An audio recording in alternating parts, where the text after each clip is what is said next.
충심이다 라고 장지현 의원이 진화에 나섰지만 조건을 달았습니다. 권 원내대표가 리더십을 보여주면 지지할 수도 있다. 이게 무슨 뜻일까요? 같이 밥 먹고 사흘 만에 브라더 사이에 균열이 갔습니다. 브라더들끼리 싸울 수도 있지 뭐. 이 문제는 확실히 아닌 것 같아요. 함께 보시죠. 자, 결국 이 사적 채용 의혹의 후과 후폭풍이 당내 권력 갈등, 더 나아가 뭐 당정 간의 균열, 이런 조짐까지 보이고 있다라는 분석들이 많습니다. 권성도 원내대표가 사적 채용 의혹을 해명하는 과정에서 이렇게 얘기했죠. 내가 장지원한테 압력 가했다. 7급 넣어줄 줄 알았는데 9급을 넣어줬다. 지역구 강릉의 우씨. 최저임금보다 10만 원 더 받아서 내가 미안하더라. 강릉 촌놈이 최저임금 받고 서울에서 어떻게 사냐라고 얘기해서 두 가지 논란이 일었습니다. 9급 공무원을 준비하는 많은 공시생들 사이에서 분노가 일었고, 첫 번째 논란은. 두 번째는 이거 용산 인사를 장제원 의원이 다 했구나. 천하의 권성도 원내대표도 압력을 가해도 이게 안 먹히는 정도의 장제원 파워가 대단했구나 라는 두 가지 논란이 지금 강하게 일고 있습니다. 장제원 의원이 바로 비판했어요. 그 말씀이 무척 거칠다. 그런 표현들은 삼가야 한다. 국민들은 태도 본다. 권 대행은 집권여당 대표로서 막중한 책임을 감당해야 하는 자리란 걸 잊지 말길. 난 어떤 압력도 받은 적 없다. 라며 영원한 브라더들 사이에서 거친 말들이 오고 갔습니다. 이게 어제의 장면이었어요. 자, 일단 제가 앞서 말했던 두 가지 논란에 대해서 묻지 않을 수 없습니다. 윤석열 대통령 선거 때 캠프에서부터 맹활약하신 박정호 의원님, 네. 인사를 장제원 의원이 다 했어요? 그건 잘 모르겠어요. 그 안에서 근데 여러 가지 기준을 가지고 여러 사람이 검토하면서 채용을 했겠죠. 장제원 의원 혼자 다 했겠습니까? 그냥 지금 얘기 나오는 거는 권성동 대표가 압력을 넣었다 추천이니 아니니 이렇게 얘기는 합니다만, 저는 오해 내지는 표현이 잘못된 부분이지 특정 누군가가 청와대 인사를, 용산 인사를 다 했다라고 하는 거는 잘못된 얘기 아닌가라고 저는 알고 있습니다. 그러면 권성도 원내대표가 그 강릉 우씨에 대해서 7금에 넣어줄 걸 압력을 가했다고 하고, 장제원 의원은 압력은 안 받았다라고 부인했는데, 권성도 원내대표의 소위 압력이 안 먹힌 거네요, 장제원 의원에게. 권성동 대표가 어떤 식으로 당신 표현대로 압력을 넣은지는 잘 모르겠습니다만은 본인이 그 우 씨가 갖고 있었던 그동안의 경력이나 연배 이런 것을 다 감안해서 적정한 직급을 준 것 아닌가라는 생각이고요.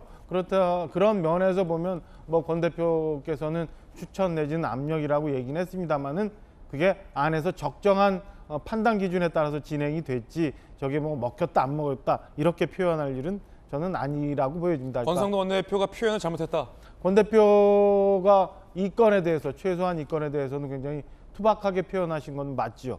그리고 장제원 의원이 어제 저글도 말씀이 거치시네라고 했던 것처럼 대응도 사실은 좀 거칠었다라고 해서 저 같은 놈이 볼 때는 굉장히 좀 아쉽고 좀 걱정되는 순간이다라고 보여집니다. 일단은 권 원내대표의 대응이 무척 거칠고 투박하고 잘못됐다라는 비판이에요. 자, 사적 채용 의혹과 관련해서 잠시 후에 이야기 나눠보겠고, 권성동 원내대표를 직격한 이 장제원 의원의 비판, 말씀이 거칠다. 이거 뒤에 혹시 윤심이 있는 거 아니냐, 이런 일각의 전망도 나오는데요. 과연 사실일까요? 국민의힘의 초선 의원, 대통령과 교감 없이 당직도 없는 의원이 이거 장제원 의원을 향해서 당직도 없는 의원이다. 대표 직무대행을 공개 비판하기는 힘들다. 한국일보 인터뷰했고, 중앙일보, 국민의힘의 의원. 장 의원 표현이 좀 세다 생각했는데 권 대행이 곧바로 지적을 수용하는 걸 보고 대통령의 의중이 작용한 게 아닌가라고 추론하는 의원들이 많다라고 얘기하고 있는데, 역시 이번에 국민의힘 초선 의원이 된 박정하 의원님, 네. 또 권성동 원내대표의 지역과 인접한 또 강원도 의원이시잖아요. 네네. 이거 윤 대통령의 의중이 반영된 겁니까? 초선 의원과 국민의힘의 한 의원은 그렇게 생각하는 의원들이 많다라고 인터뷰했다는데요. 일부 의견 아닌가 싶어요. 저는 어제 장제원 의원의 대응을 가지고 아까 제가 말씀드린 것처럼 대응이 좀 다소 거칠 수는 있다고 보여집니다. 거칠다고 저는 생각을 해요. 장제원 의원의 반응도 거칠다. 그러니까 뭐 브라더 사이라면 뭐 가령 제가 전재수 의원하고 무슨 일이 있어서 예. 얘기를 하면 전화해서 해결하면 되잖아요. 전화해서. 저는 왜 그걸 그렇게 심하게 했습니까? 아 그러네. 전화가 있었네요. 아이고 우리 저기 요거는 좀 표현이 이상하니까 좀 앞으로는 그렇게 해주세요. 그럼 전 의원이 저한테 페이스북에 글을 올려서 또 그렇게 공개하겠어요? 아니지. 성동이 형 전화해서 성동이 형. 이거 말씀이 좀 오해가 있을 수 있다. 성동이 형. 왜 그랬어요? 하면 되지요. 그거 시정 좀 해달라. 하면 되는데 엊그저께 밥도 같이 먹었잖아요. 엊그저께 밥도 먹었는데 성동이 형 전화 안 하고 페이스북에 비판. 이건 공개적으로 얘기한 거니까 저는 대응 자체도 거칠다. 그래서 말씀도 거칠지만 대응도 거칠다. 그래서 좋아 보이지 않는다라고 느껴져요. 자 그러면은 전재수 의원님 확실히 친한 의원들 사이에서는 전화 한 통화 해주면 해결될 수 있는 일인데 예컨대 전재수 의원과 친한 모 의원이 박모 용진 의원이 전화해서 야 동갑이니까 재수야 야 이거 이렇게 하면 오해된다라고 전화 안 하고 페이스북에 전재수 의원 말씀이 좀 거치시네 라고 하면 이건 브라더 사이가 아닌 건가요? 전혀 아니죠. 브라더 아니다 아유, 이러면 그럼, 전혀 아니죠.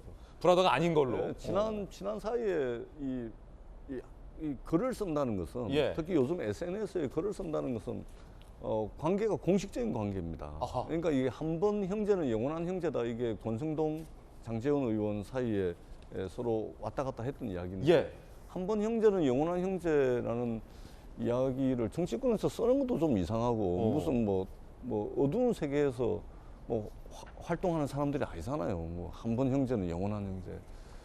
그렇고 한 번 형제가 또 영원한 형제라면 굳이 전화하고 만났을 때 충분히 할 수 있는 이야기를 공식적인 SNS에 올린다? 아하. 그건 사실은 이제 불가능한 이야기죠. 이미 형식적 관계에다가 공식적 관계로 이제 보는 것이 맞을 거고. 예.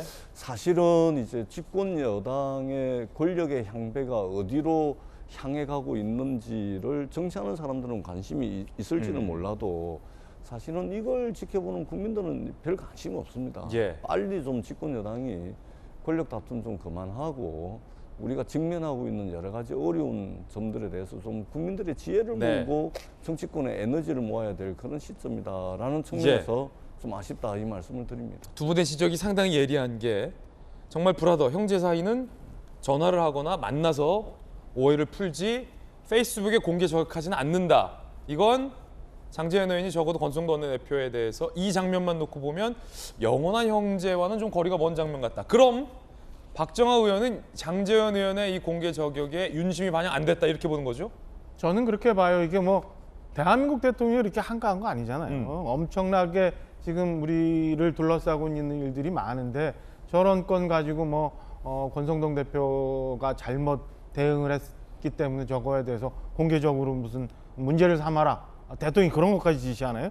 저는 그렇게 생각하지 않고 만약에 저게 윤심이 작용했다라고 어디선가 누군가 얘기를 하고 그런 분위기를 잡아간다면 예. 저는 그거는 또 대통령을 팔아서 뭘 해보겠다는 사적인 욕심이 작용한 거라고 생각합니다. 아까 한국일보 기자와 인터뷰한 국민의힘의 한 초선 의원은 그런 사적인 욕심이 있는 거다. 그거거나 아니면 잘못 보셨거나 잘못 보셨거나 혹시 그 초선 의원 누군지 압니까? 아니 잘 모르겠어요. 몰라요? 오케이. 자, 장제원 의원이 권성동 원내대표에 대해서 공개적으로 페이스북으로 직격을 했습니다. 그런데 2탄이 나왔습니다. 오늘 중앙일보 인터뷰입니다. 2탄, 충정에서 쓴 글이다. 별다른 정치적 배경은 없다. 이 글만 보면 일단 진화에 나선 것 같아요. 권성동 원내대표도 뭐 수용하겠다, 얘기할 수 있다. 받아들인 거 보면 두 분 다 진화에 나섰지만 자, 그 뒤엔 말이에요. 중앙일보. 이 일을 계기로 권 대표께서 좋은 리더십 보여주길 그러면 지지할 것이다. 자 보세요. 좋은 리더십 보여주길까지만 끝났으면 진화에 나섰다라고 보겠지만 중앙일보 기자들도 그 뒤엔 말 특히 이 연결어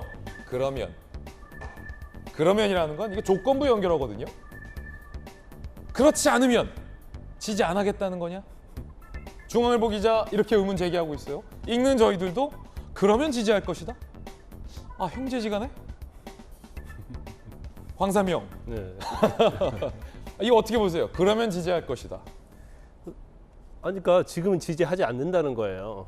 왜냐하면 좋은 리더십을 보여주지 않기 때문에 지금은 지지하지 않지만 내가 달라질 수 있다.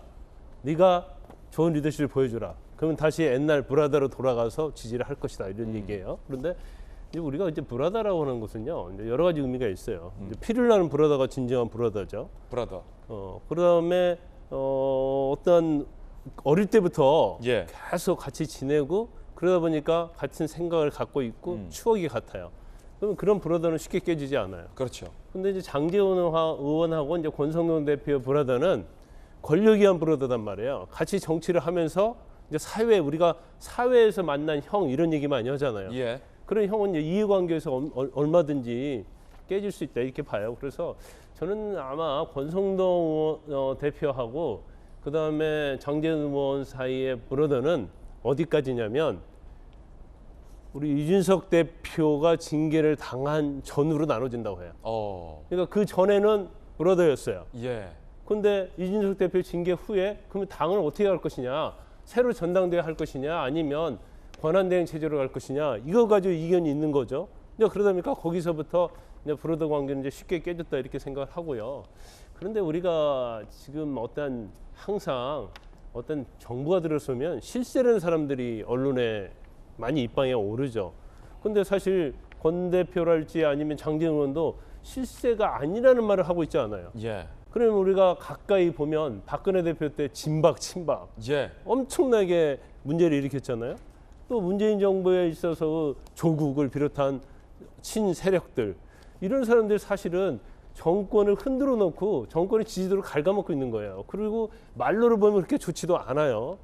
더군다나 최근에 들어서는 윤석열 정부의 지지도가 정말 아주 하락을 하고 있는데 이 두 사람이 그 하락에 있어서 굉장히 일조를 하고 있다. 그래서 굉장히 자중을 해야 하는데 이거 총선 놔두고 여러 가지 권력의 어떤 지형 자체가 변하다 보니까 브라더가 뭐가 필요 없어. 우리는 이제 권력 투쟁에 있어서 누가 힘을 잡느냐 그 기싸움이 아닌가 그런 생각밖에 들지 않습니다. 예. 소위 윤핵관 화해 사흘 만에 또 충돌을 했고 김관삼 변호사님의 개인적인 의견도 듣고 있습니다.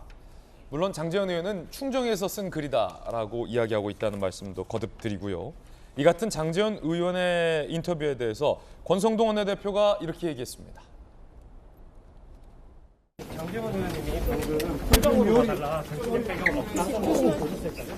제가 그 지적을 겸허히 수용하고 비판에 대해서는 제가 항상 귀를 열고 마음을 열고 듣겠다라는 말씀을 드린 겁니다. 지적을 겸허히 수용하고 마음을 열고 듣겠다라고 권성동 원내대표가 이야기를 했습니다. 권 원내대표는 이 논란을 진화하려는 듯 해보입니다. 하지만 권 원내대표의 직무대행 체제에 대한 도전 내지 비판은 장제원 의원뿐이 아니었습니다. 김기현 전 원내대표도 권성동 체제는 바람직하지 않다라고 직격탄을 날렸습니다. 집권당이 예. 그것도 정권 출범 초기인데 좀 안정적인 지도 체제를 가지고 가야 되는 것 아니냐. 똘똘 뭉쳐서 정말 제대로 된 역할을 하려면 임시 체제인 것은 바람직하지는 않다는.